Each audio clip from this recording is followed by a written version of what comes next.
If you look to the past of the motorsport, it was, I think, quite early after the first cars were come onto the road. The companies building the cars did some motorsport.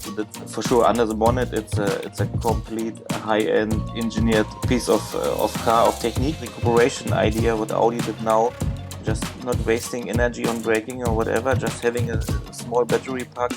And this is the way it goes. You need to see which motorsport is fitting best to which new kind of technology. Welcome back to the Screens podcast brought to you by Screens. I'm Tom, joined by Shrivaas. Yep, and as you can see, we have some little changes here. I'm usually behind the console, right in the back of the studio, running things. Today, I've been brought to the front of the podcast. It's our 10th episode. We have my personal friend on the podcast as our guest, something totally different as we're going through some changes, and I hope everybody at home or in the car or in the office will enjoy this episode. It's quite close to my heart.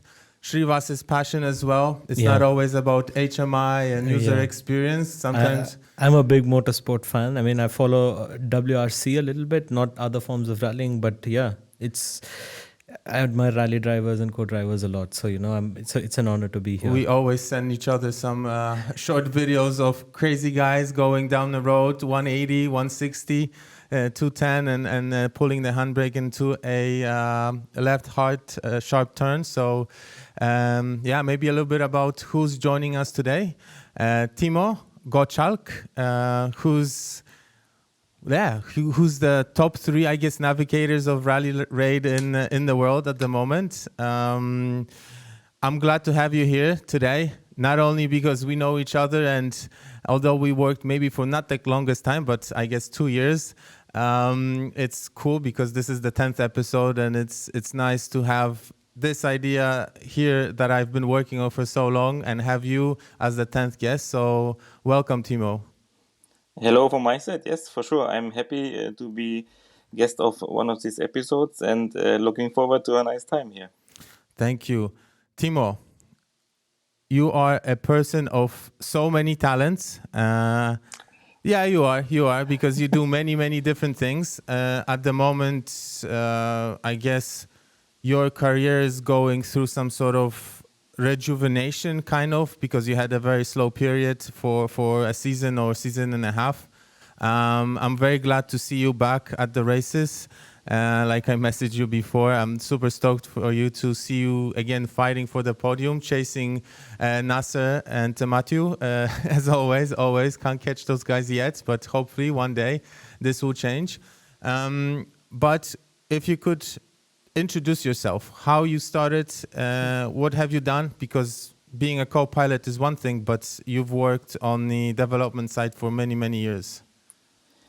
Yes, of course. I'm somehow also addicted to motorsport since I was a small boy. So at the end, I'm coming from a small village in the countryside, and what other things to do than going quite mad with a motorbike in the forest. That was more or less the beginning of this petrol ahead.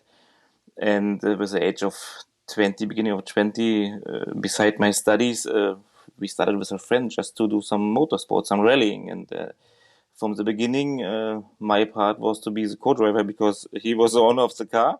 We both were building the car by our own, but somehow I was the guy for the right side, and I was always fine with this. I never wanted to be a driver.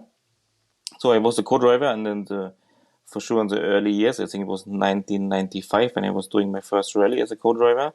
Yeah, we did very small rallies in the national motorsport categories, and then somehow it was growing, and I really focused on this kind of job. I put all my normal work around and was trying to be able to do as much races as possible, and for sure there was addiction, some luck as well, meeting the right persons in the right moment. For sure, it was going quite in a nice direction, and I really enjoyed the job more and more, and I was really deep into it, and was pushing myself to get better and learning from different people and looking how other people are doing things and trying to adapt my own work. And then luckily I managed to come 1 year to Volkswagen Motorsport, and then I would say the career was going quite well, yes, until winning of Dakar 2011, and now still being busy in this nice sport. Yeah, how do you go from building a car for fun in a garage to becoming a Volkswagen development co-pilot driver? I don't know what's the actual name. Yes, that's like I say, it's very important that you're really into this sport and you do all you can do. You have to spend a lot of time, you have to spend a lot of money in the beginning just to be part of the sport, and only this way you can grow and only this way you can get better, and then you have the chance to sit beside more well-known drivers, and that's how it goes. And then I was somehow related to Volkswagen before, because during my study I was doing some job at Volkswagen Motorsport, so these connections have been. And then this time it was Dieter Depping, quite famous German rally driver. I was good friend of him, and we did also some stuff together, and he was called to Volkswagen Motorsport, and he was taking me with him. So that was the entry to this factory team, I would say. And for sure, I studied car technique, so it was also helping me at Volkswagen to understand the process of developing a race car, and it was quite interesting for me also. And I could also talk to the engineers about all this mechanical stuff, and then everything was growing more or less and taking its own way. But the most important thing is that as a co-driver, you always accept not one time to be a driver, because if you just doing the co-driver job in the hope one day you can fit on the driver's seat, that will not work. So that was for me always clear. I never wanted to be a driver. It was always a co-driver job which interested me, and I liked a lot, and that's why I made this way, and somehow I really pushed to go forward, and it was working quite well.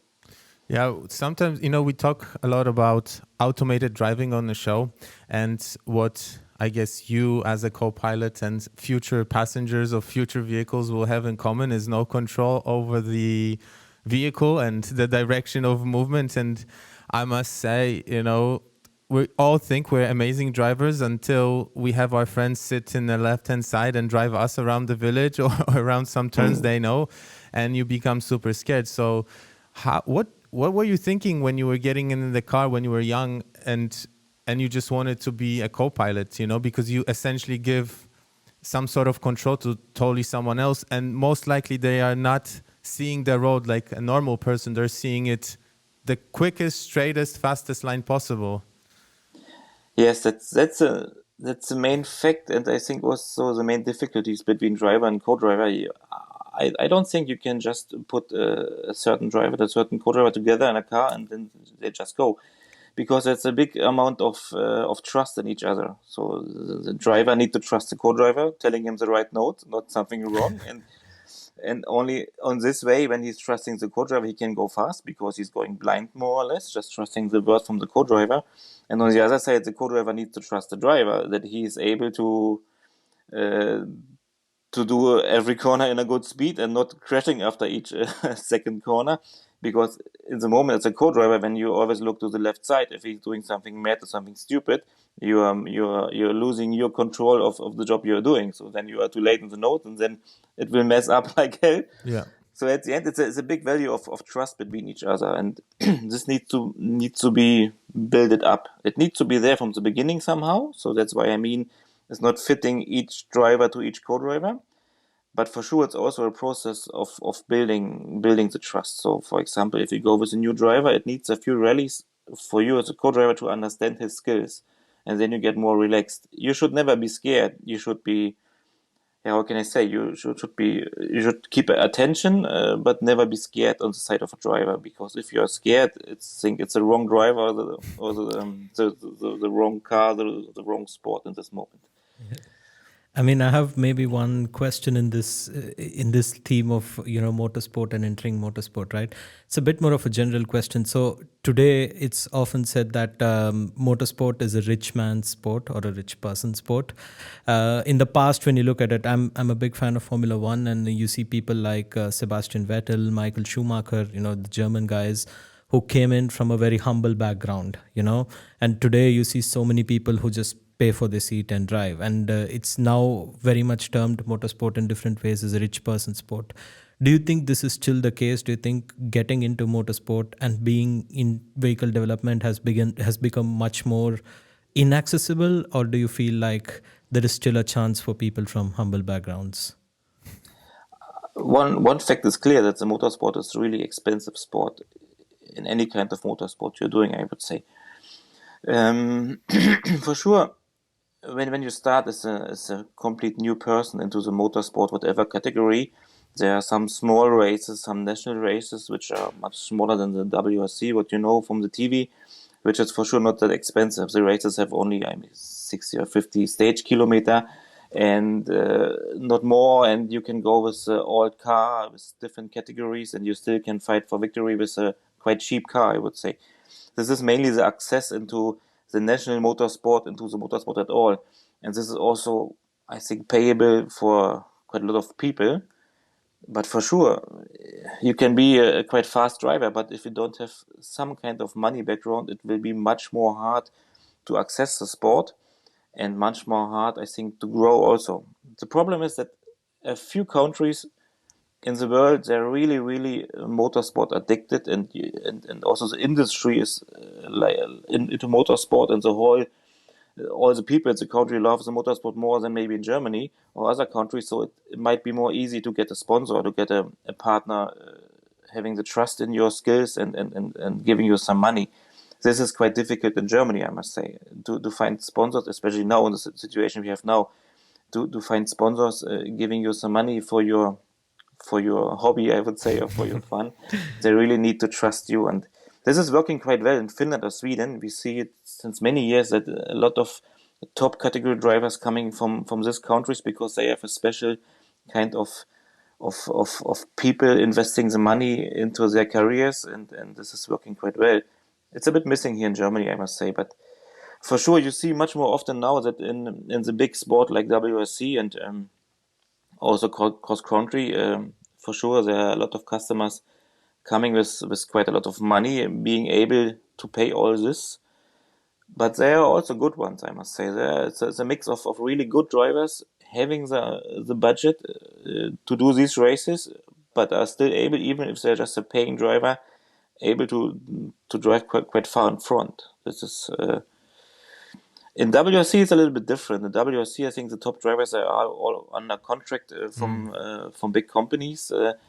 But the way to come to the moment to get a contract, to get paid for the job you're doing, is quite a long way. And on this way, you need to find some money to pay all the shit. Yeah, I mean, if you look at the paddock and you see that a tenth of Toyota or Peugeot back in the day, or Skoda now, Yeah. it's usually just one guy who gets paid, and there's another 3 or 4 cars that are still under the tent, but these guys are paying to be there. It's very expensive to run any type of motorsport, and then on the level of WRC, which I guess in normal car terms, you know, this is the top for that type of category of racing, and then you have more expensive. But for what trickles down to civil cars, is just the top of the top. And then rally raid, what you do is the top for off-road. Yes. Because it's not only terrain but also speed, so performance and navigation. And yeah, if you go around the paddock and you just see the amount of cars and how many of them are actually factory and others are factory stickers, but they actually pay, you can see that it's you have to have a very good background, financial support to play this hobby. Yeah, and this is actually a really nice segue to explaining to people. Of course, it's a hobby for many, a very expensive hobby, but some do make a living out of this, which is great. I mean, have fun while working. But how does this actually help with the cars we drive today? You know, if they're so far removed from, if you buy let's say, a Golf or a Skoda, that now I guess Skoda is the top of WRC. They look from the outside similar, but you know, how much of that technology is really, how does it work? I mean, because there's homologation rules, so they have to produce a certain amount of cars for them to be homologated for racing. But which way does it go? What was first, the chicken or the egg in this case? It's this very weird dynamic. So if you look to the past of the motorsport, it was I think quite early after the first cars were come onto the road. The companies building the cars did some motorsport, did some events where they were fighting against each other just to show which car is better, which car is more reliable. At the end, it's it's a bit like this. I think what we have now with the car companies and their cars, for sure, it looks from the outside a little bit like a standard car you can find at the dealer. But this is, I think, because of marketing strategy. For sure, under the bonnet, it's a complete high-end engineered piece of car, of technique, which is really unique and not really comparable to a car you can find at the dealer. But what I remember, for example, because like factories like Toyota and Volkswagen was in the past, they have the motorsport department which are building and constructing the cars, but they are always taking some resources from the normal car factory, I would say, and from the engineers developing the normal standard road cars. And we, for example, when we were going with the race track on Dakar, we had an engine with two turbochargers, one small and one big one. That was quite new in the standard car technique, and we were working close together with engineers from Volkswagen directly, and at the end later this technique was coming into a road car also, and was more or less developed in motorsport, because the extreme conditions we have in motorsport, if some pieces or parts or some technique is reliable on these conditions, then for sure you can think, or you can be sure that this will work also on a standard car. For sure, it's not so much of technique you can transfer to a standard car, but I think it's really a lot of ideas the engineers have. You can test in motorsport, and you can prove that they are working quite well. So would you say, for example, steering and suspension is mostly trickled down, or do you have an idea? Yes, for sure. It's all, I think, it's all parts you can find in standard cars. Steering is one question now. For sure, there's a lot of tests going on with the steer-by-wire system in motorsport, which was a no-go for a long time, because every driver was scared missing the real connection between steering wheel and steering rack. But now it's proof that it's working, and since a few years there are a lot of tests done with this, and this will come for sure into the motorsport one day. And in the cars we have it already sometimes, and many cars with electric steering rack and things like this. So all this development done in motorsport is somehow also usable for making standard cars more reliable, more safe, more efficient at the end. Is there like an approximate timeline maybe? If we see, for example, a new technology in motorsport in 2023, is there any approximate timeline when we can see that in road cars if it's successful? For example, 4 years, 5 years, something like this? No, I think it's hard to make it on a timeline. I think sometimes it goes a bit parallel. Every development in a standard road car is also been tested for a few years before it comes to the road to the customer, and they do a lot of extreme testing as well in quite cold conditions or in hot conditions. And the motorsport, especially what we are doing in the desert, is in the same conditions, and I think we can support some things they develop with more and more hard testing and giving them the informations they might need for the road cars. Yeah, this is interesting. And before we jump into, because the first topic when you mentioned this, I can think of as Audi e-tron that they're testing now. But before we jump into this, I'm very curious, at which stage were you involved in development of the cars? Because we have guessed here that previously they worked as designers, so they would do the clay molding, the drawings. So their boss would come to them and would say, I want MVP that looks like this, or a sports car that looks like this, and we need a concept. And they would draw it, sculpture it, and then it would go off to engineering, and then the engineers would take care of the actual mechanics of the car. At which point would you enter the equation to give your knowledge and input? if you are part of a factory team like I was in Volkswagen, for sure you are besides engineers from the first drawing on a white paper until the finished car ready to race. And this is quite interesting. Especially it was interesting for me because I have this education and I was always interested in car technique.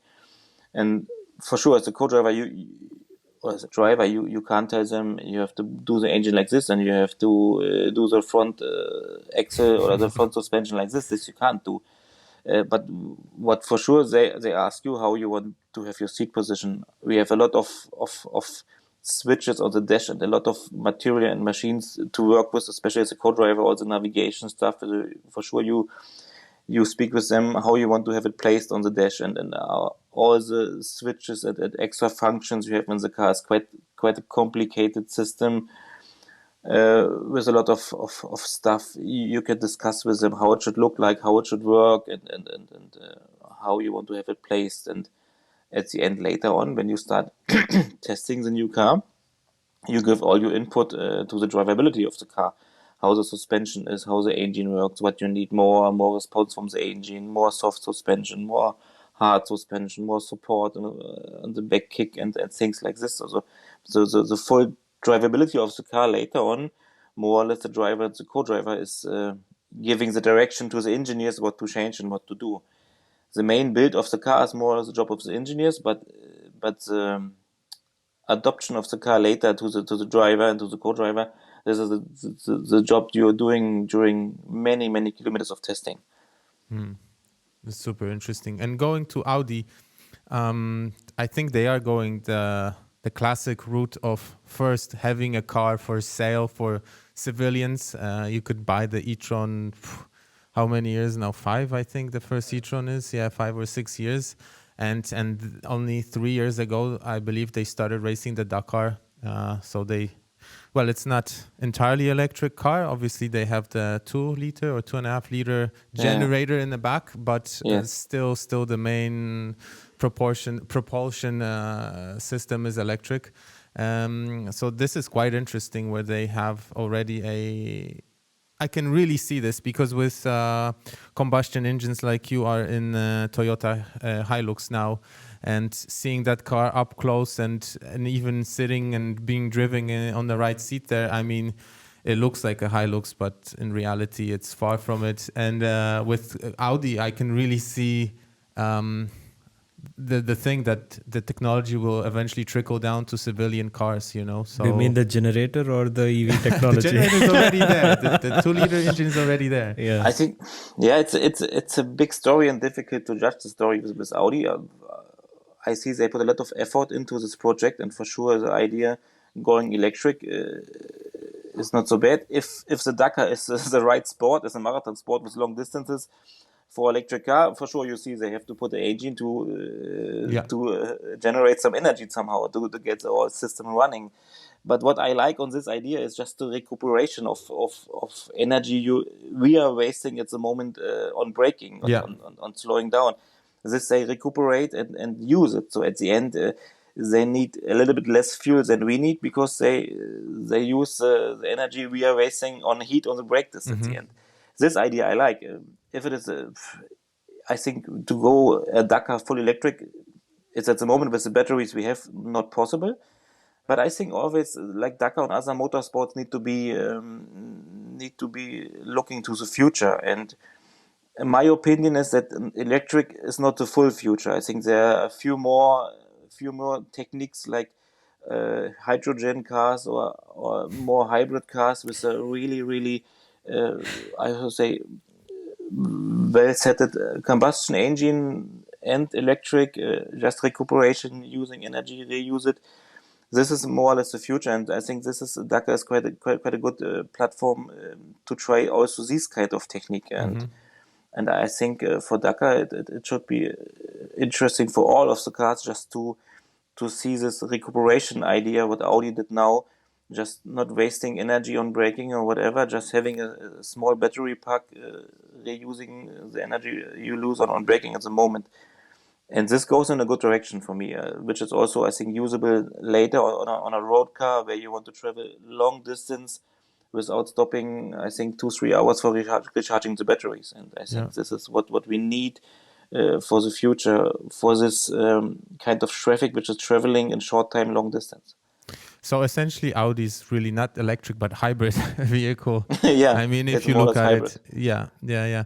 But the hydrogen topic is Shrivaas's most favorite type of. I think I say that in every episode that, Every the episode you future is mentioned. hydrogen, the future is hybrid, there's even synthetic fuels. Yeah. I think there's also some rally cars or some rally programs being run with synthetic Toyota fuel. for sure has been testing the new GR, not new anymore, but the GR Yaris with and hydrogen. Corolla, by the way. And Corolla, okay, I know they did some at the festival, Goodwill Festival, 3 weeks back. Some show runs. And it happens so that you are part of Gazoo Racing tent, kind of. I'm not sure if it's factory entirely, but close, very close. Do you know if they would try this maybe during long distance rallies, this type of fuel? I'm not sure, but why not? I think this is a good direction. This hydrogen powered cars. However, if it will be with a standard combustion engine, just with fueled with hydrogen or different, but it's a good idea. We need to keep an eye on it and we need to work on it. And just to come back to the fuel, what many people don't know, in WRC, I did also some WRC races this year with Skoda. We are already using green fuel. So I don't know if the people know it, but this is already a part of looking to this. To all the story we are having at the moment. So everybody tries to get a little bit more greener, just to keep the motorsport acceptable, I would say. And alive. Motorsport was always a part of people. Many people see motorsport, they're just burning the fuel for nothing. Driving in for me, circles. it's not like this. It's not like this because we are also giving a show to people enjoying it. Like people sitting on a football stadium enjoying 90 minutes of football. They are also using a lot of fuel to drive to the football stadium to drive back home. Especially and the planes they take, It's the next thing. And they just enjoy the show and they enjoy their life because they want to see the guys playing. On the other hand, we are driving fast and other people enjoy looking at us driving fast. And it's more or less the same. So that's why I think motorsport is also have his place in the sport all over the world. Yeah. But beside, we need to make it more green for sure. This is clear. And all the options we have, we need to try it. We need to sort out which is the best one for which category of motorsport. For example, now in rallycross, they're going full electric, which is for sure people missing the noise. This is clear. But the fun and the action is still the same. The cars are fast like hell. There's a lot of action in these races. And this is the way it goes. You need to see which motorsport is fitting best to which new kind of technology. And at the end, everybody needs to give his part to make everything a bit greener. And I think it will take some time, maybe more time in motorsports than in different kind of sports, but it will come for sure. It needs to come. Yeah. I just wanted to touch a little bit on the topic of synthetic fuels again, because you mentioned that WRC is already using synthetic fuels. I wanted to ask if your experience with synthetic fuels compared to regular fuels has been any different, both from a co-driver perspective and from a development perspective. In the car, you don't feel it. So it's working like a normal fuel. You don't feel it in the car. On the performance of the car, it's standard. I know that the mechanics need to do a little adjustments to the cars and to the engines to get it running safely, but at the end, you don't feel any difference. That's why I think it's a way of making things more green. Also to look how we produce the fuel and where the fuel is coming from, and at the end, where it's not coming out of oil and made by plant or just some plastic rubbish. What they do now with the diesel, for example, it's a good idea at the end. And if you then use green energy to produce it, it's even much better. So it comes a full, nice system, closed system without any outside input. Yeah, touching on the Skoda, I was thinking, since you were with Volkswagen for quite a while now, you're driving with Skoda. Maybe the internals of how these teams work. Is it more of an actual R&D that there are different teams from the same group? or this is more of a marketing / budgeting issues that sometimes, you know, Volkswagen is pushing Skoda first and sometimes they have their own factory team? Yeah, I think there's always some marketing strategy. For example, now now you see that we have a new company coming to Dakar. It's Dacia, so it's Renault. it's Renault at the Yeah. end. So there's some reason why Renault is deciding not to do it with the Renault, to do it with the Dacia. So at the end, this is some marketing strategy behind it, which not everybody is aware of, but it's like this. So the companies need to know by their own how they do it, and yeah. At the end, it's like this. Everybody, like Volkswagen, with so many different brands in the team, they sort out which one is doing which kind of sport or not. Okay, I get it. I mean, it kind of makes sense. If you fail, then you can always blame it on Skoda. on the Skoda or the Dacia, you know. or Dacia, since it's lower end models for that particular group Yeah. or brand. Yeah. If you're not sure if the project is going well, just give it to the smallest daughter of the Yeah, of yeah. the main group. Yeah, let them play. Touching as well a bit on the drivers that pay to drive, essentially. I know this is kind of a personal experience here. Sometimes Shrivaas, not sometimes, but quite often actually, he sends me videos of drivers, and I kind of always laugh like, yo, this is not a driver. This is an actor with a lot of money, and he can play to drive Porsche Cup or whoever, you know, put a XYZ name in there. And That's why I send it to you, to irritate you. Yeah, to irritate me, because I always get very passionate. And I'm like, if you see a real driver who grew up driving and he's been in the four wheels since he was 4 and now he's 40 years old, you will see the difference. Approaching the turns, late braking, acceleration, reading the road. Yeah, and my question is, you get these hobbyists with big pockets into the car, and they kind of look really good from the beginning. To an untrained eye, and even a trained eye, you can really get cheated by the performance. And my theory is to compare this to a bit like mountain biking. Maybe it's more relatable to other people. If you take a very cheap mountain bike, like a very cheap one, but already has front and rear suspension, and you go on a mountain, you look like you're about to die. But give that same person, after 2 minutes of riding that very cheap mountain bike, a bike that is top of the line downhill bike, they will look not professional, but they will not be looking like they're fighting for their life. And is it the same case with cars? Because the purpose-built performance cars are just so much better with handling, acceleration, everything.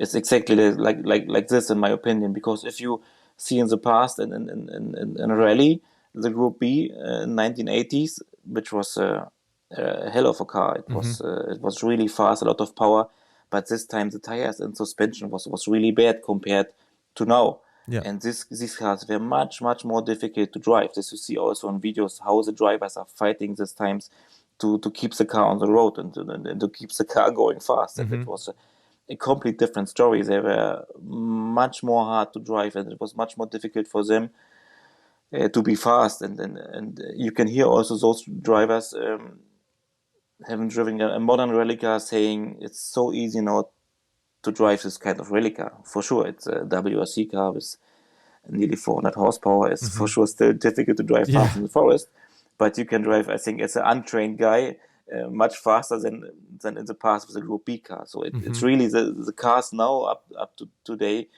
they are really much more easy to drive, much more easy to handle, and this we see in WRC, and this we see also in our sport in the cross country. These cars are really made, especially why we have so many, or because we have so many paying drivers with not so much experience, that also for them the car is enjoyable to drive and easy to drive, and they enjoy. And that's why you see a lot of guys coming new into the sport. For sure, they have some skills. They need to have some skills, but not the amount of skills like a rally driver being in the business for a few years or many years. So, but they are coming paying the bill, getting a nice car ready to rally, and they are not so bad in many cases, right? Yeah. And they're getting better with each race, as you see always. Yeah, and this is interesting. I remember one dinner we had, or lunch we had in Qatar, with other co-pilots and team owner, I guess, in that case. And you were talking with the other co-pilots about developing a driver. Basically, you get assigned or someone hires you essentially to be their co-pilot because they value your skills and knowledge, experience, everything that comes with you. And how do you go from what's the communication? How do you teach someone to become a good driver where they're fighting, why chasing spots and time?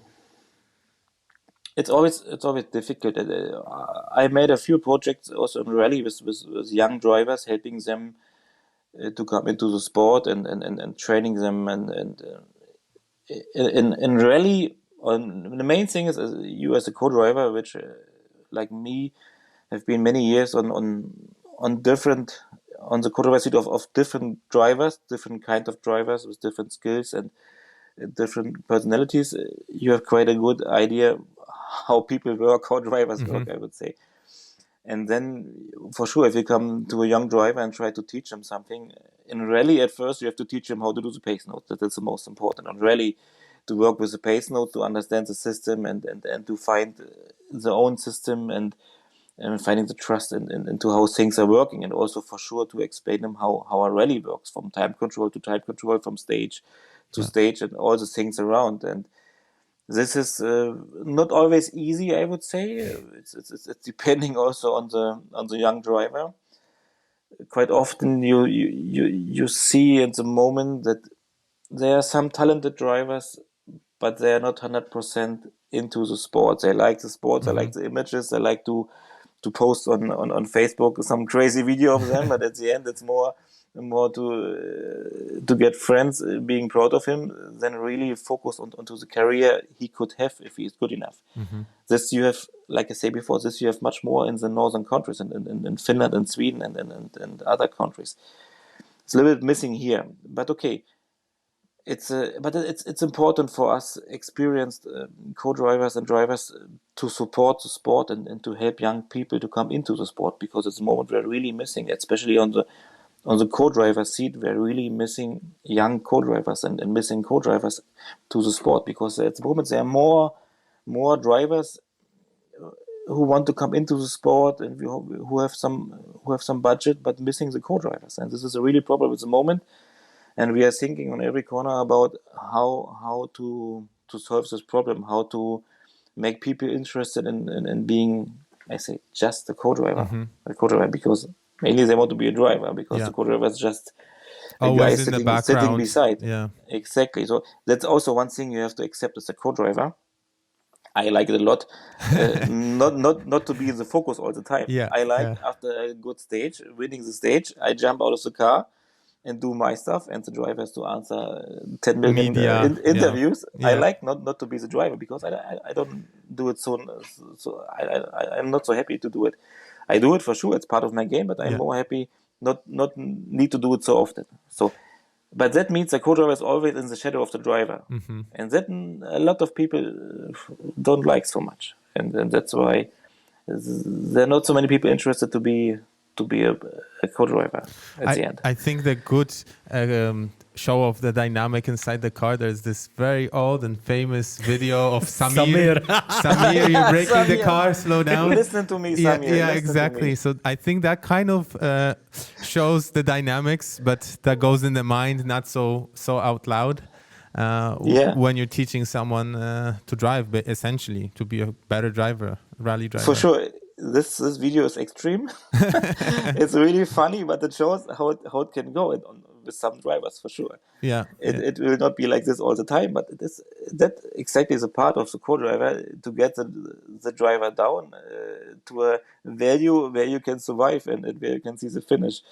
Sometimes it's easy, sometimes not easy, but at the end I was always lucky to be on the side of drivers which were quite clever and easy to handle and really did know what they are doing. Question on this. Now you are back with Yazid in rally. Can you say if you will do Dakar with him or not yet? Yeah, that's the plan. Okay. I was I was 5 years with Yazid, Exactly. then 3 years with Kuba, and then things always change. And it's Yeah. like how can I say, not like a marriage, but it's like you have some good years, then comes a moment where you maybe think a little bit different, and then it's time for a gap. And now it came back that Yazid was asking me, he was looking for a co-driver, and we know each other really good. Yeah.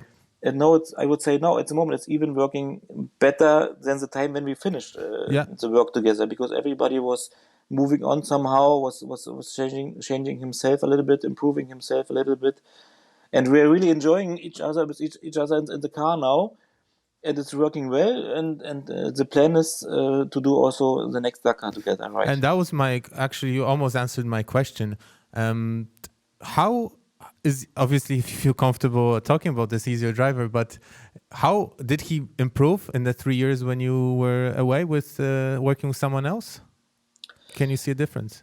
I can see a difference that he improved a lot. When we were still together, he was always doing also some normal rallies. He was not 100% focused on cross country like others, or like, for example, Nasser did. Mm-hmm. And I always told him, Yazid, if you really want to win Dakar 1 year, you need to decide. You cannot dance on two weddings. You need to decide. And it was hard for him because he loved the rally also. But then he made the step and finished rally completely and did only rally raid, and he really pushed a lot, and he was driving, I think, nearly every race which was happening somewhere in the world. Mm-hmm.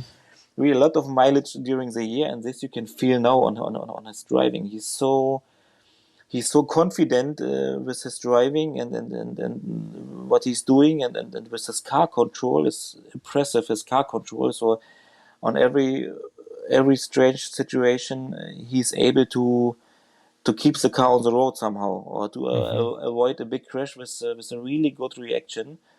And this is really impressing myself. That was the most what I was impressed after being back in the car with him.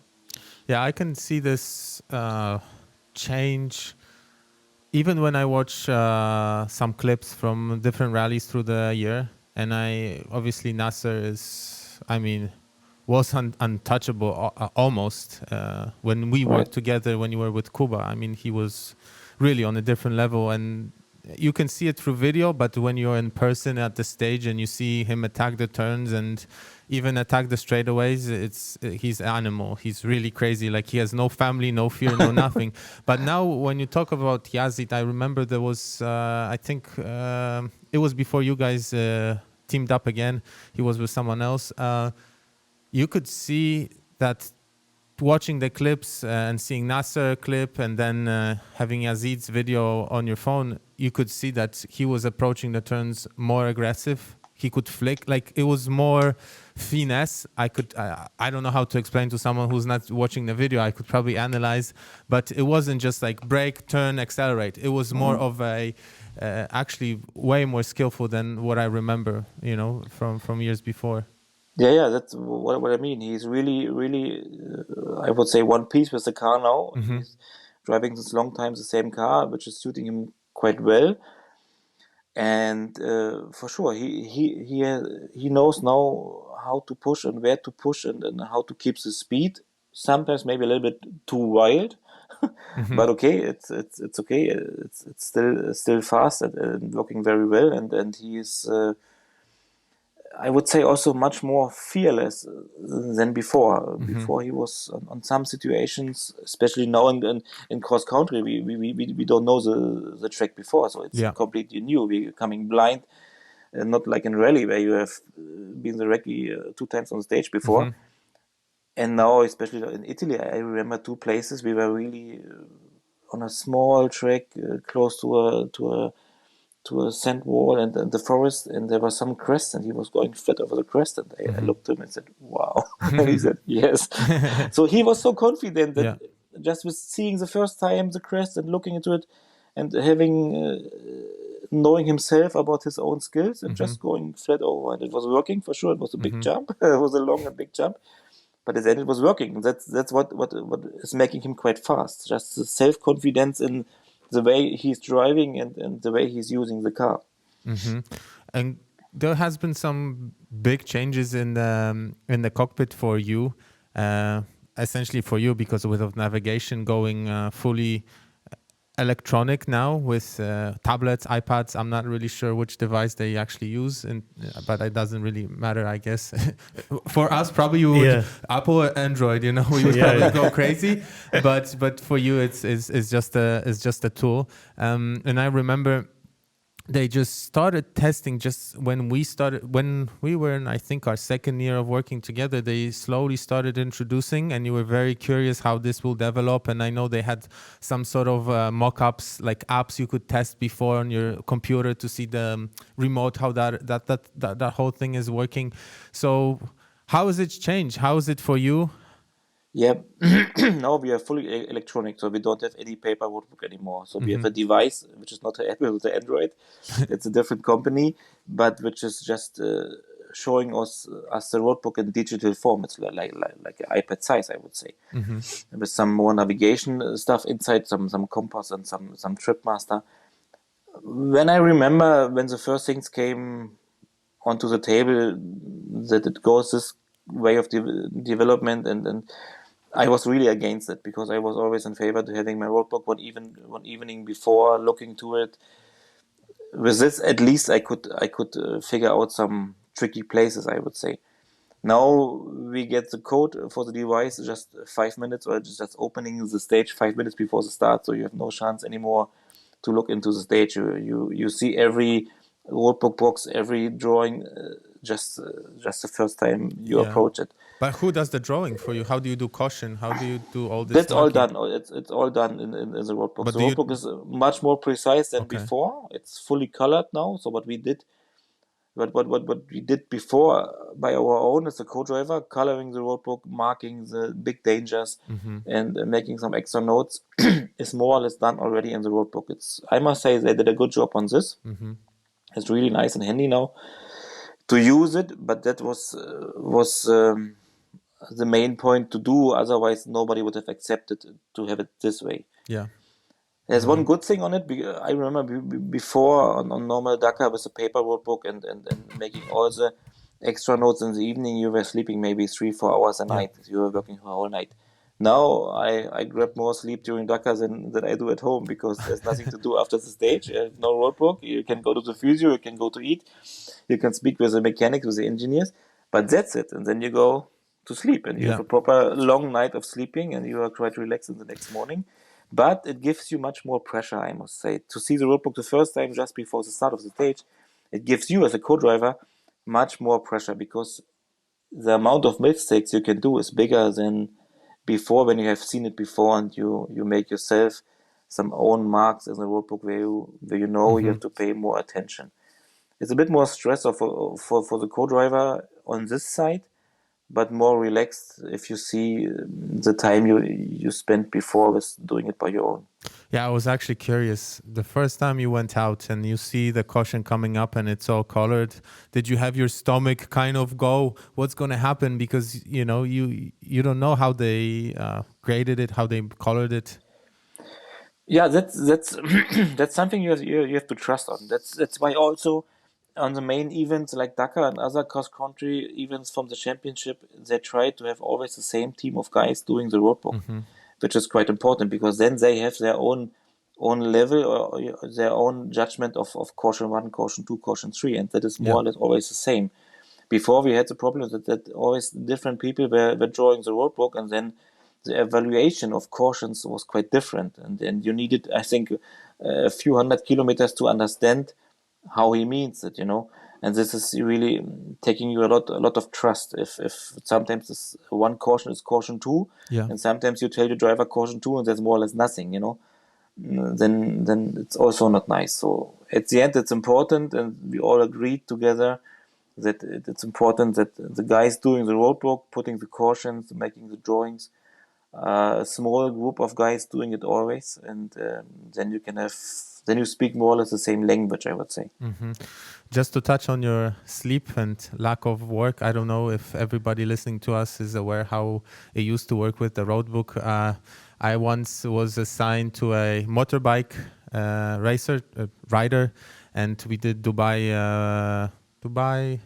Baja. I think it's Dubai Baja, right?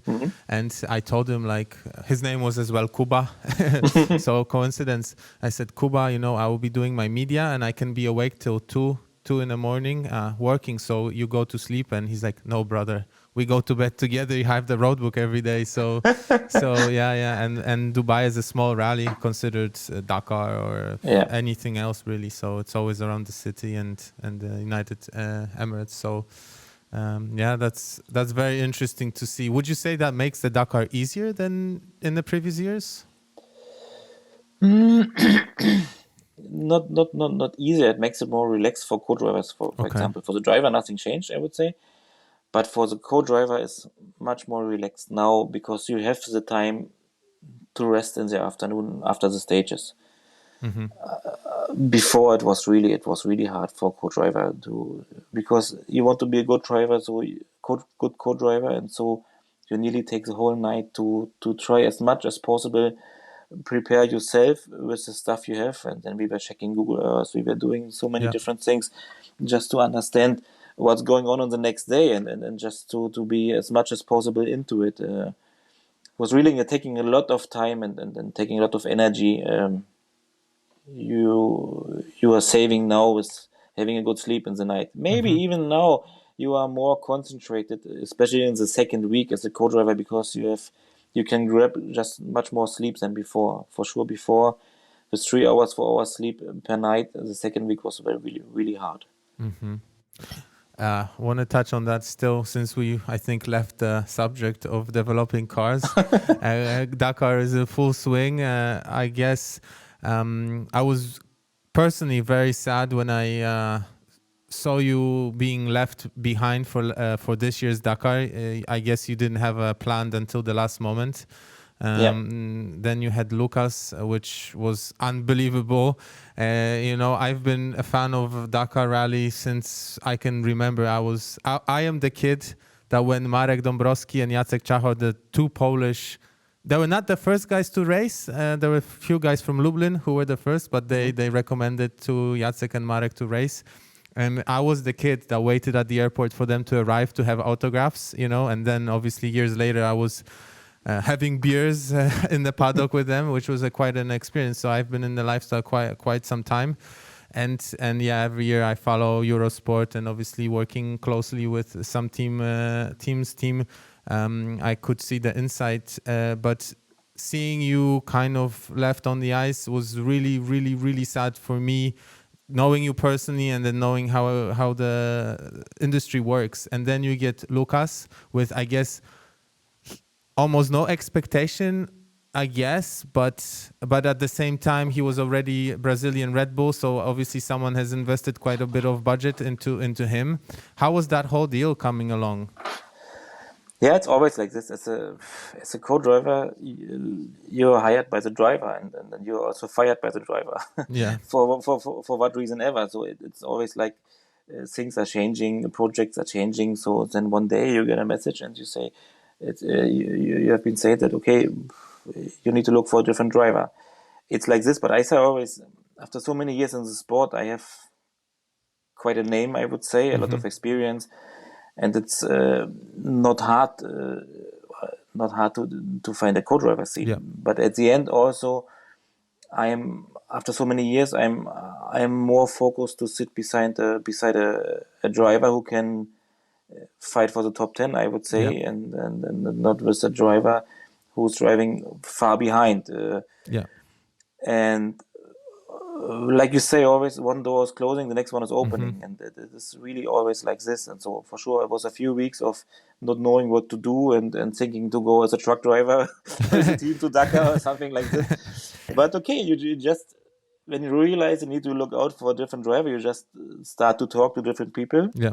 And just inform them that you are free and just to wait a bit. And this was how it was going. And John Mark from Overdrive called me, Timo, there's one guy from Brazil, Lucas, and he's really good, winning a lot of stuff in Brazil and Setos, and just try to have a chat with him. And that's how it came. And Then I met also with Arno from Red Bull, and because they were into this project, and that was making it all quite interesting for me. And we never met before. We just spoke on the phone, and from the beginning it was a good feeling on the phone, and we agreed some work together, and then it all came with the Baja Dubai as a preparation race for Dakar, which was quite good for us, and we met personally the first time, and in the car it was good. He was from the beginning. I was really impressed about his driving skills, and was from the beginning having trust in his driving. It was working well,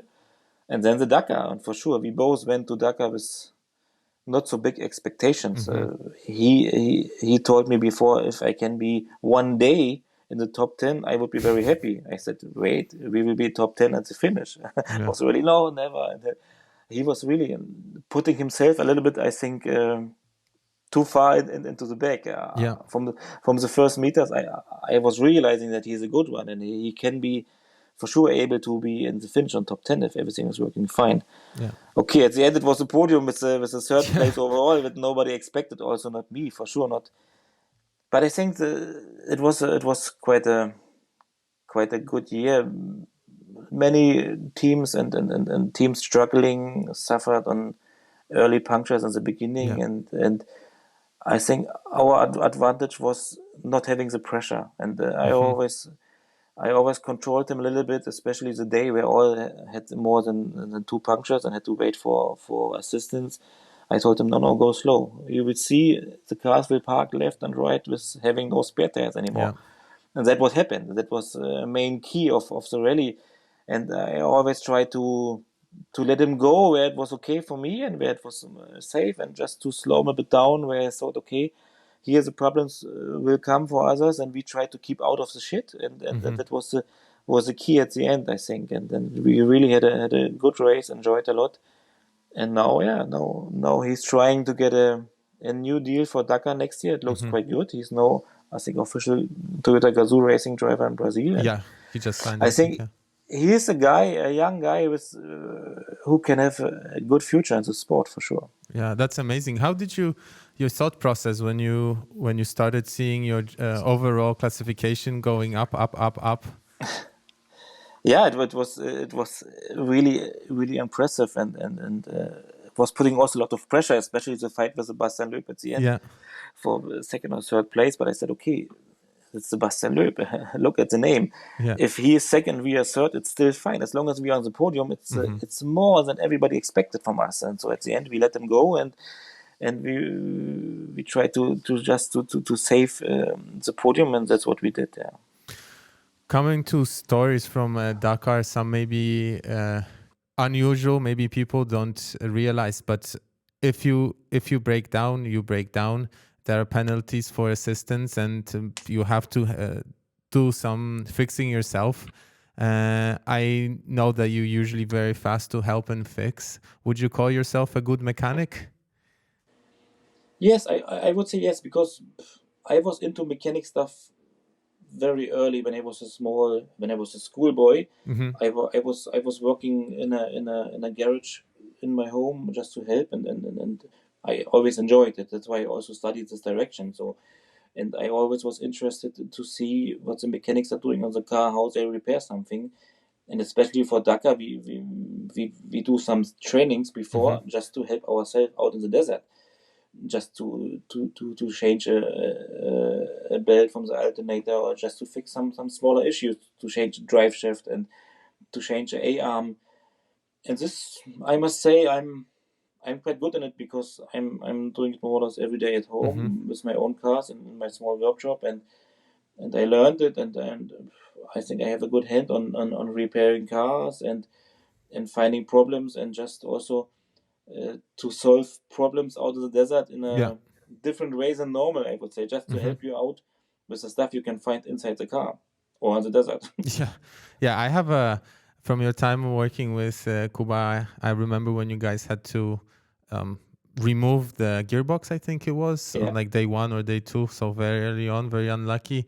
And I think we posted, or I have some still clips of you guys just running around and being all greasy up, and you especially underneath the car, just pulling that thing out. So yeah, that's maybe I can find it somewhere on Instagram and download it later for people to see. But yeah, that's quite impressive because literally you only have the tools you have until there is assistance, you know. So and sometimes they might not even arrive in time, and you already lost the race, basically. So yeah, very heartbreaking.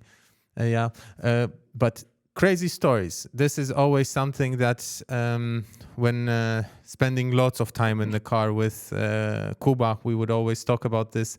And even before he became famous, I guess in Poland, when he just started racing motorbikes, and I think it was his second or third season, and I was racing motorbikes in Poland, and he was one of the few people from Warsaw who were committed to the whole Polish championship of cross country. And we would, you know, he had a van or had a pickup, and we didn't have money, so he was a good friend. We were very young, 19. And we would always ask him, like, Kuba, any crazy stories? You know, he would come back, and then he would always tell us, it would pass the time, 4 or 5 hours of driving from one place to the other. And I remember he told us one story where he broke down somewhere in the middle of the night, and there was a Russian privateer truck driver. He would pick him up. He picked him up. They loaded the motorcycle in the back, and they started driving. And they were so tired, and the truck driver was so tired that every 20, 15 minutes they had to jump out and run around and do push-ups and continue driving, you know, and it lasted hours and hours. Anything from your crazy experience? For sure, there are so many crazy things happening during the past years that you forget most of them somehow. But for sure, there are some. And just to come back to the mechanic skills and things. Yeah. I was with Carlos with the buggy. I don't know which year it was, but and somehow we broke the full chassis in the front for some, I don't know why. It was just broken, and nearly the one wheel was falling off, and he thought it's done, and we had some ratchet straps and some steel bars, and somehow I was able to fix the car with ratchet and steel bars and some tools. And then we had, I think, 150 km to go still, and he was starting to drive, and 30, 40, not so bad, he said. At the end, we were driving 90 or 100 with the car fixed with ratchet until the finish, and he never believed it before that it will work, but it worked. So at the end, this is something which is giving you a smile. But I have also a different story with Carlos. I don't know, it was the same year or 1 year after, when we were rolling with a buggy, and somehow it was quite a long stage. There was a neutralization between two parts of the stages, and we were running out of fuel. And I think we just crossed the border from Bolivia to Peru, I think, and we had to refuel. So we stopped at a fuel station, we refueled, but at the end we did not have Peru money, we only had Bolivian money, and the guy didn't accept the other money, and then he took our helmets, so we could not go anymore. He took our helmets, and we were running away with the helmets to the next police station, which was close by, and there was a big discussion at the end, and he didn't want to let us go, and then we were late, and at the end there was somehow one Spanish guy, a big fan of Carlos, and he was putting the money on the table that we could go at the end. So these are always stories like this, which are quite funny, and what you can see. And also with Yazid, it's also funny. You stop with Yazid somewhere in the desert with car broken down for what reason ever, and it takes 5 minutes, and people are coming with the car, parking beside you, open the bonnet, and making tea and food and things for you. It's really nice. They are so close everywhere, and sometimes you are fighting with your race car crossing the dunes, and you get stuck on the dunes. And you're shoveling out your own car, and you look to the left, and the local guy is coming with a shitty old car and passing the dude like nothing. And you think, how is he doing this? It's really, really funny sometimes, yes. I guess this will be one of the few last questions before we have to unfortunately wrap this up. But you experienced 3 different Dakars. I guess the European, African, then the South American, and now you are in the Middle East in Saudi Arabia. Drastically different terrain, cultures. How would you say this change has been developing? I think the Dakar was format with many years in Africa it can be everywhere in the world, I would say, where you have the space and the landscape and the nature. It was a really, I met only one in Africa, which was an interesting one and a tough one. I enjoyed the time in South America because of the diversity of landscape. You have also some green areas, some like European forest areas, high mountains, snowy mountains. So it was really nice. The people were really interested and mad about Dakar. But I understood also the movement to Saudi Arabia, to the Arabian area now. It's a huge country, a beautiful country with a lot of desert and a lot of possibilities for Dakar, and we are also really welcome on this area. And at the end, it's okay that Dakar is moving around the world, wherever it can find some place where it is welcome and where we can find some good stages. Yeah, Saudi Arabia is huge. People don't understand how big is the It's country. so big. It's very big. Yeah. And there's so beautiful places, especially in the north. It's really nice. Really nice, and I think it's not for so many people on the list for vacation, but it's now opening quite a lot. It's much more easy to get a visa, and the country is opening, getting more modern now, and also putting a lot of effort into being a vacation area. And I think it will have a big change in the next years.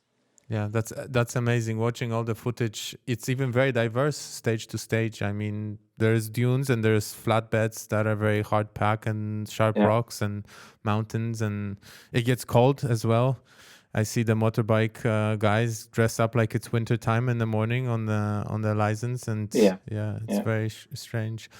And then there was this year from the Dakar. I don't know if you had time to follow social media, but the time when the motorbikes were not opening the stage and all of you guys were getting lost and all the motorbikes were laughing that you only navigate by the tracks. How much obviously it's banter between the boys, but how much truth is there actually to this, you know? Yeah, I know these videos. They were laughing a lot. They're making a big joke out of it. At the end, it's true somehow. For sure, it's for us. It's much more easy to have the bike tracks in front, the bike lines in front, as long as the opening bike guy is doing a good job. It's helping a lot, I must say. But sometimes after all the bikes have been passed, there are so many tracks going in every direction because some of them are also doing mistakes that you easily can be put into a trap and going the wrong direction as well, which you maybe not have done if you would have opened the stage. So for sure it's helping, but sometimes also a little bit confusing. So at the end, to opening a stage it's difficult for the first car, for the first guy, and he's always losing time on it.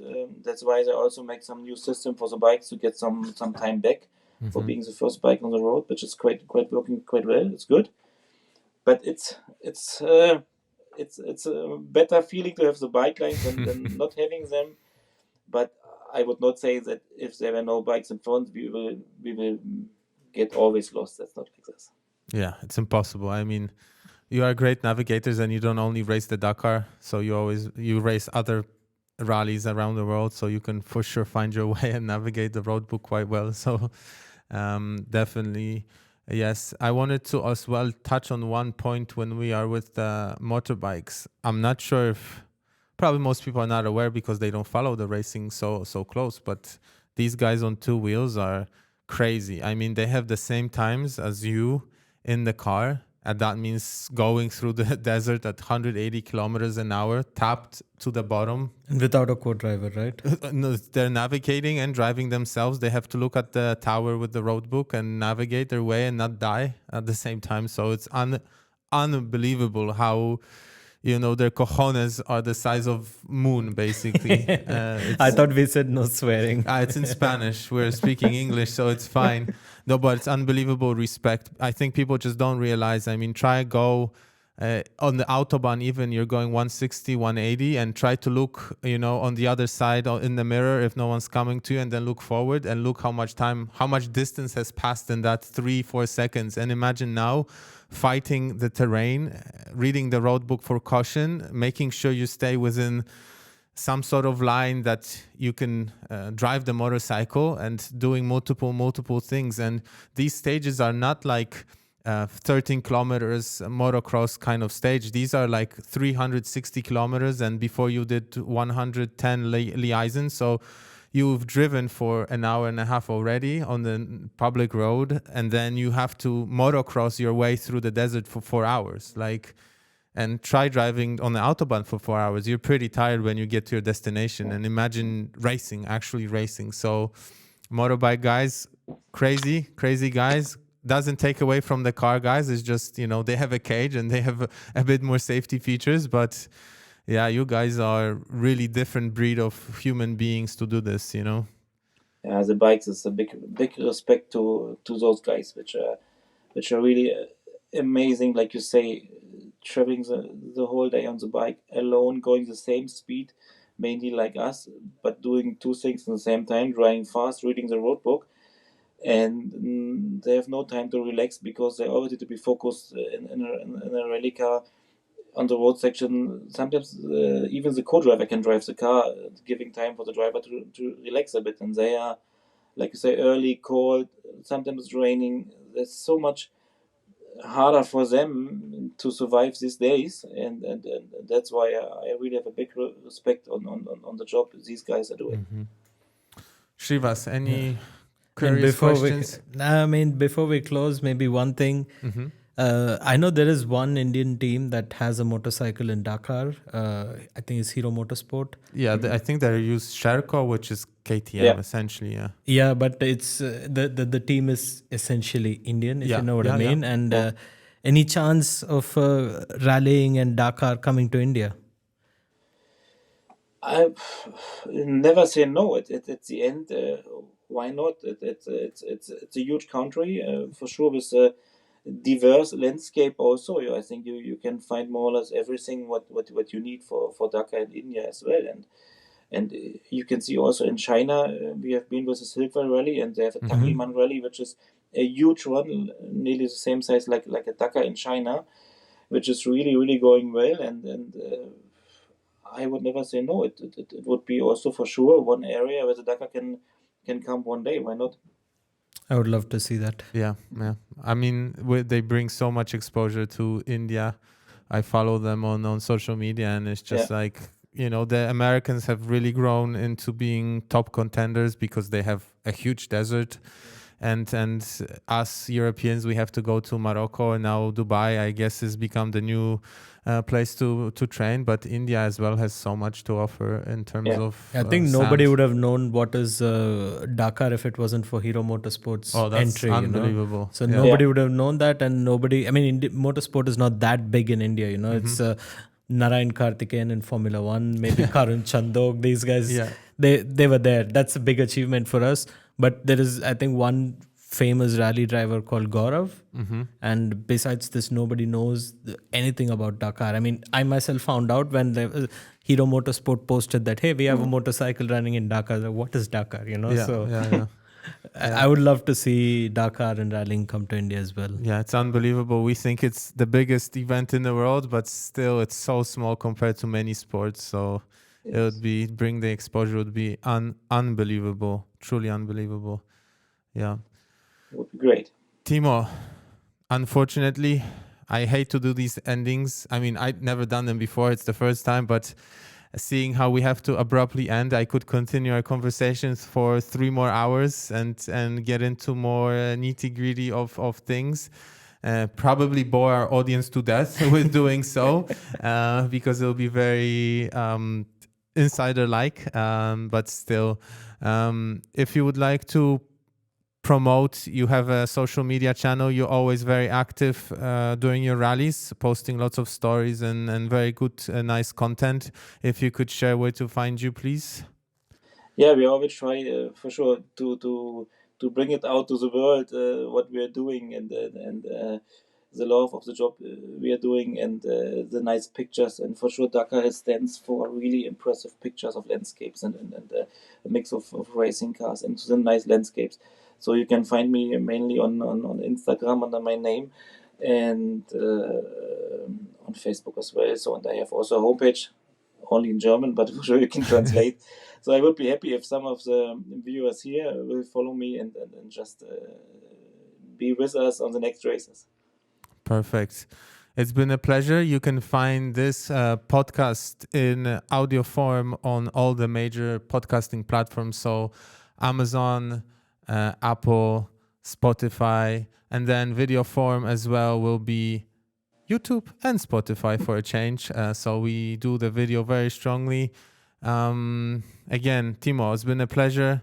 Thank you for coming. Thank you for being the 10th guest. The stars aligned for us quite well. So I'm very happy for that. And I hope, this Dakar top 5, at least podium finish, one. Not going to be easy. I'm not going to say that it will be super easy, but every culture, either this or this, whatever works for you. I'm holding my thumbs, crossing my fingers. Who knows, like the surprise podium, you have a surprise win. Yeah, surprise win would be nice. Right. Yeah, once again, thank you. Thanks for having me as a guest. Thank you. I really appreciate it, enjoyed. So looking forward for meeting the next time somewhere out in the desert maybe.